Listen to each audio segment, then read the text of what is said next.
Modlila se k tomu, aby ji vrátili do jejího domu. Prosila, plakala, že bude hodná. Tma ji však dostala. Strachy se bodla.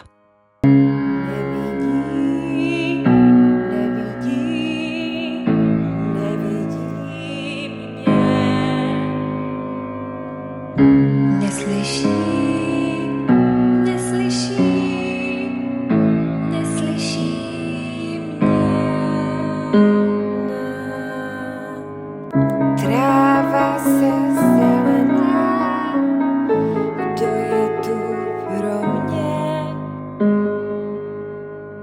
Stínem jsem znavená, stínem jsem jím. Už budu ho stála v září na terase, divila se svojí krásy, neviděli na ní, byla tam. V plném lese ozvala se, rozdala